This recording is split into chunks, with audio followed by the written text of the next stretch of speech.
Hello everyone, welcome to Victors knowledge. This is Cheenu Sharma. So आज मैं ਤੁਹਾਡੇ ਨਾਲ ਇੱਕ ਬਹੁਤ ਇੰਪੋਰਟੈਂਟ ਨਿਊਜ਼ ਤੇ ਇਨੀਸ਼ੀਏਟਿਵ ਸ਼ੇਅਰ ਕਰਨ ਜਾ ਰਹੀ ਹਾਂ। ਸੋ ਕਾਫੀ ਟਾਈਮ ਤੋਂ ਸਟੂਡੈਂਟਸ ਦੀ ਮੈਨੂੰ ਡਿਮਾਂਡ ਆ ਰਹੀ ਸੀ ਕਿ ਮੈਂ ਐਮਸੀਕਿਊਜ਼ ਪ੍ਰੋਵਾਈਡ ਕਰਵਾਵਾਂ, ਪਰ as you all know that ਮੇਰੀ ਕੋਈ ਟੀਮ ਨਹੀਂ ਹੈ। ਮੈਂ ਜੋ ਕੁਝ ਵੀ ਕਰਦੀ ਹਾਂ, ਚਾਹੇ ਕੋਈ ਨੋਟਸ ਨੇ, ਕੋਈ ਕੋਰਸ ਕਰਵਾ ਰਹੀ ਹਾਂ, YouTube ਚਲਾਉਣੀ ਆ, सब कुछ मैं सिंगल हैंडेडली कल्ली ही करदी हां। So due to shortage of time मैं एमसीक्यूज नहीं प्रोवाइड करवा पाई सी पेड फॉर्म दे विच, पर हुण एग्जाम ਦੇ ਵਿੱਚ ਬਹੁਤ ਥੋੜੇ ਦਿਨ ਰਹਿ ਗਏ ਨੇ। ਸੋ ਮੈਂ ਸੋਚਿਆ ਕਿ ਇੱਕ ਮੈਂ ਫ੍ਰੀ ਇਨੀਸ਼ੀਏਟਿਵ ਤੁਹਾਡੇ ਲਈ ਲੈ ਕੇ ਆਵਾਂ YouTube ਉੱਤੇ। ਸੋ TSS ਤੇ ਜਿਹੜੇ ਸੈਕੰਡ ਪੇਪਰ ਹੋਣਾ ਹੈ ਡੋਮੇਨ ਸਪੈਸਿਫਿਕ ਸਬਜੈਕਟ ਨੇ, ਜਿਹਦੇ ਵਿੱਚ ਉਹਦੇ ਲਈ ਮੈਂ ਇੱਕ ਅਲੱਗ ਤੋਂ MCQ ਸੀਰੀਜ਼ ਲੈ ਕੇ ਆਈ ਹਾਂ, ਜਿਹੜੀ ਅਗਲੇ 10-12 ਦਿਨ ਚੱਲੂਗੀ। ਅਲੱਗ-ਅਲੱਗ ਸਬਜੈਕਟਸ ਦੇ ਜਿੰਨੇ ਵੀ ਮੈਨੂੰ ਇੰਪੋਰਟੈਂਟ 100 200 250 ਜਿੰਨੇ ਵੀ ਜ਼ਿਆਦਾ ਤੋਂ ਜ਼ਿਆਦਾ ਮੈਂ MCQs ਇਕੱਠੇ ਕਰ ਸਕੂੰਗੀ, ਤੁਹਾਨੂੰ ਉਹ ਉਰੇ YouTube ਉੱਤੇ ਵੀਡੀਓ ਫਾਰਮ ਦੇ ਵਿੱਚ ਫ੍ਰੀ ਮਿਲਣਗੇ। ਸੋ ਕੱਲ ਤੋਂ ਸਟਾਰਟ ਹੋ ਜਾਣਗੇ ਅਲੱਗ-ਅਲੱਗ ਸਬਜੈਕਟਸ ਤੇ। ਇੱਕ ਇੰਪੋਰਟੈਂਟ ਚੀਜ਼, ਸਿਰਫ MCQs ਨੇ, ਉਹਨਾਂ ਦੇ ਆਨਸਰ ਹੋਣਗੇ, ਕੋਈ ਐਕਸਪਲੇਨੇਸ਼ਨ ਨਹੀਂ ਹੋਊਗੀ, ਇੱਕ ਕੁਇਕ ਰਿਵੀਜ਼ਨ ਸੈਸ਼ਨ ਹੋਣਗੇ।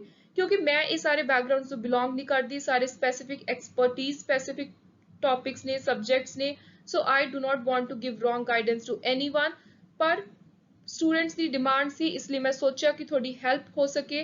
ਉਹਦੇ ਲਈ ਇੱਕ ਇਨੀਸ਼ੀਏਟਿਵ ਸਪੈਸ਼ਲ ਮੈਂ ਲਾਂਚ ਕੀਤਾ ਤੇ ਇਹਦੇ ਅੰਦਰ ਸਿਰਫ ਰਿਵੀਜ਼ਨ ਪਰਪਸ ਦੇ ਲਈ ਮੈਂ ਤੁਹਾਨੂੰ MCQs ਹੀ ਪ੍ਰੋਵਾਈਡ ਕਰਵਾ ਸਕਦੀ ਹਾਂ। ਐਂਡ ਆਈ ਹੋਪ ਕਿ ਇਹਨਾਂ ਦੇ ਨਾਲ ਤੁਹਾਡੇ ਐਗਜ਼ਾਮ ਦੇ ਵਿੱਚ ਜ਼ਰੂਰ ਮਦਦ ਹੋਵੇ।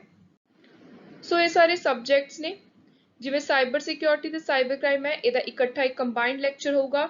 ਤੇ ਜਿਹੜਾ ਸਬ ਇੰਸਪੈਕਟਰ ਤੇ ਕਾਂਸਟੇਬਲ ਦਾ ਸਿਲੇਬਸ ਹੈ, ਉਹਨੂੰ ਮੈਂ ਇੱਕ ਤਰ੍ਹਾਂ ਨਾਲ ਕਾਮਨ ਦਿਮਾਗ 'ਚ ਰੱਖ ਕੇ, ਕਾਮਨ ਚੀਜ਼ਾਂ 'ਚੋਂ ਕੱਢ ਕੇ ਉਸ ਟਾਈਪ ਨਾਲ ਤੁਹਾਨੂੰ ਮੈਂ MCQs ਪ੍ਰੋਵਾਈਡ ਕਰਵਾਉਂਗੀ, ਸੋ ਦੈਟ ਸਬ ਇੰਸਪੈਕਟਰ ਤੇ ਕਾਂਸਟੇਬਲ ਦੋਨਾਂ ਐਸਪੀਰੈਂਟਸ ਨੂੰ ਹੀ ਹੈਲਪ ਮਿਲੇ। ਦੈਨ GIS ਦਾ ਇੱਕ ਲੈਕਚਰ ਹੋਊਗਾ। ਸੋ ਇਹ ਸਾਰੇ ਤੁਸੀਂ ਦੇਖ ਸਕਦੇ ਹੋ। ਲਾਸਟ ਵਿੱਚ ਹੈ ਲੀਗਲ ਸਪੋਰਟ ਤੇ ਰੋਡ ਸੇਫਟੀ, ਇਹਦਾ ਇੱਕ ਕੰਬਾਈਨਡ ਲੈਕਚਰ ਹੋਊਗਾ। ਤੇ ਜਿਹੜਾ ਇਹ ਸਬਜੈਕਟ ਹੈ, ਇਹ ਸਿਰਫ ਔਰ ਸਿਰਫ ਕਾਂਸਟੇਬਲ ਦੀ ਪੋਸਟ ਦੇ ਲਈ ਹੈ। So this lecture is going to be only for those who have applied particularly for this post under the constable category. ਸੋ ਜ਼ਿਆਦਾ ਤੋਂ ਜ਼ਿਆਦਾ ਚੈਨਲ ਨੂੰ ਸਬਸਕ੍ਰਾਈਬ ਕਰੋ, ਸ਼ੇਅਰ ਕਰੋ ਆਪਣੇ ਫਰੈਂਡਸ ਦੇ ਨਾਲ, ਸੋ ਦੈਟ ਸਾਰੇ ਸਟੂਡੈਂਟਸ ਦੀ ਹੈਲਪ ਹੋ ਸਕੇ। ਸੋ ਇਹਦੇ ਵਿੱਚ ਤੁਹਾਨੂੰ MCQ ਮਿਲਣਗੇ, PDF ਜਿਹੜੀ ਹਰ ਲੈਕਚਰ ਦੀ ਟੈਲੀਗ੍ਰਾਮ ਗਰੁੱਪ ਦੇ ਵਿੱਚ ਮਿਲੂਗੀ। ਟੈਲੀਗ੍ਰਾਮ ਗਰੁੱਪ ਦਾ ਲਿੰਕ ਹੈ ਜਿਹੜਾ ਡਿਸਕ੍ਰਿਪਸ਼ਨ ਦੇ ਵਿੱਚ ਮੈਂ ਸ਼ੇਅਰ ਕੀਤਾ ਹੋਇਆ, ਤੁਸੀਂ ਉਹਨੂੰ ਜੁਆਇਨ ਕਰ ਲਓ। ਕੋਈ ਐਕਸਪਲੇਨੇਸ਼ਨ ਨਹੀਂ ਹੋਊਗੀ ਕਿਉਂਕਿ ਮੈਂ ਇਸ ਬੈਕਗ੍ਰਾਉਂਡ ਤੋਂ ਨਹੀਂ ਹੈ। ਜਿੰਨੇ ਵੀ ਡਿਫਰੈਂਟ ਅਲੱਗ-ਅਲੱਗ ਡੋਮੇਨਸ ਨੇ, these are expertise specific subject, so I don't want to give any wrong guidance to anyone. So मैं जिन्ना कर सकती हाँ ਤੁਹਾਡੇ ਲਈ, ਤੁਹਾਡੀ ਇੱਕ ਰਿਵੀਜ਼ਨ ਦੇ ਵਿੱਚ ਹੈਲਪ ਕਰ ਸਕਦੀ ਹਾਂ। ਸੋ ਉਹਦੇ ਲਈ ਮੈਂ ਆਪਣੀ ਐਕਸਪੀਰੀਅੰਸ ਨੌਲੇਜ ਦੇ ਅਕੋਰਡਿੰਗ ਤੁਹਾਡੇ ਲਈ ਬੈਸਟ MCQs ਲੈ ਕੇ ਆ ਰਹੀ ਹਾਂ। ਥਿਊਰੀ ਦੇ ਨੋਟਸ ਕੰਪਲੀਟ ਸਿਲੇਬਸ ਦੇ ਅਕੋਰਡਿੰਗ ਆਲਰੇਡੀ ਅਵੇਲੇਬਲ ਨੇ, ਉਹਨਾਂ ਦੀ ਸਾਰੀ ਮੈਂ ਤੁਹਾਨੂੰ ਡਿਸਕ੍ਰਿਪਸ਼ਨ ਨੈਕਸਟ ਸਲਾਈਡ ਵਿੱਚ ਦੱਸੂਗੀ। ਸੋ ਜਿਹੜੇ ਪੂਰਾ ਇਨੀਸ਼ੀਏਟਿਵ ਮੈਂ ਲੈ ਕੇ ਆਈ ਹਾਂ, MCQ ਫੈਸਟ ਲੈ ਕੇ ਆਈ ਹਾਂ ਤੁਹਾਡੇ ਲਈ, this is for revision purpose only। ਤੁਸੀਂ ਪਹਿਲਾਂ ਪੂਰੀ ਦੀ ਪੂਰੀ ਥਿਊਰੀ ਪੜ੍ਹੋ, ਉਸ ਤੋਂ ਬਾਅਦ MCQs ਦੀ ਫਾਰਮ ਦੇ ਵਿੱਚ ਇੱਕ ਵਾਰੀ ਆਈਡੀਆ ਲੈ ਲਓ, ਫੈਮੀਲੀਅਰ ਹੋ ਜਾਓ ਕਿ ਤੁਹਾਨੂੰ ਪੇਪਰ 'ਚ ਕੁਐਸਚਨ ਕਿਸ ਟਾਈਪ ਦੇ ਆ ਸਕਦੇ ਨੇ। ਸੋ ਇਹ ਹੈ ਸਾਰੇ ਥਿਊਰੀ ਨੋਟਸ ਦੀ ਡੀਟੇਲ। ਜਿਹੜਾ ਲੀਗਲ ਸਪੋਰਟ ਹੈ ਕਾਂਸਟੇਬਲ ਦਾ, ਉਹਦੇ ਵਿੱਚ ਸਿਰਫ ਔਰ ਸਿਰਫ ਜਿਹੜੇ ਮਾਈਨਰ ਐਕਟਸ ਨੇ, ਛੋਟੇ ਐਕਟਸ ਨੇ, ਜਿਵੇਂ NDPS ਹੋ ਗਿਆ, ਆਰਮਸ ਐਕਟ ਹੋ ਗਿਆ, ਜਾਂ ਪੰਜਾਬ ਪ੍ਰੋਫੈਸ਼ਨਲ ਐਕਟ ਹੋ ਗਿਆ, ਜਿੰਨੇ ਵੀ ਛੋਟੇ 14-15 ਟੋਟਲ ਐਕਟਸ ਨੇ, ਉਹਨਾਂ ਸਾਰਿਆਂ ਦੇ ਥਿਊਰੀ ਨੋਟਸ ਅਵੇਲੇਬਲ ਨੇ ਤੇ ਉਹਦਾ ਪ੍ਰਾਈਸ ਹੈ ₹350। ਸੋ ਉਹ ਵੀ ਤੁਸੀਂ ਲੈ ਸਕਦੇ ਹੋ। ਬਾਕੀ ਇਹ ਸਾਰੇ ਨੋਟਸ ਕੰਪਲੀਟ ਥਿਊਰੀ ਵਾਲੇ ਨੇ।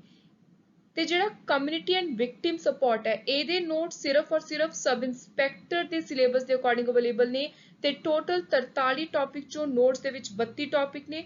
ਬਾਕੀ ਕਾਂਸਟੇਬਲ ਦੇ ਲਈ ਜਿਹੜੇ ਕਮਿਊਨਿਟੀ ਵਿਕਟਿਮ ਦੇ ਨੋਟਸ ਨੇ, ਉਹਦੇ ਵਿੱਚ ਸਿਰਫ 6-7 ਟੌਪਿਕਸ ਦੇ ਮੈਂ ਨੋਟਸ ਕੰਪਾਈਲ ਕਰ ਪਾਈ due to shortage of time, ਤੇ ਉਹ ਫ੍ਰੀਲੀ ਅਵੇਲੇਬਲ ਨੇ, ਟੈਲੀਗ੍ਰਾਮ ਗਰੁੱਪ ਦੇ ਵਿੱਚ ਨੇ। ਸੋ ਜੇ ਕਿਸੇ ਸਟੂਡੈਂਟ ਨੇ ਕਮਿਊਨਿਟੀ ਵਿਕਟਿਮ ਕਾਂਸਟੇਬਲ ਦੇ ਲਈ ਅਪਲਾਈ ਕੀਤਾ ਹੈ, ਤਾਂ ਉਹ ਟੈਲੀਗ੍ਰਾਮ ਗਰੁੱਪ ਦੇ ਵਿੱਚੋਂ ਉਹ ਫ੍ਰੀ ਵਾਲੇ ਨੋਟਸ ਲੈ ਸਕਦੇ ਨੇ।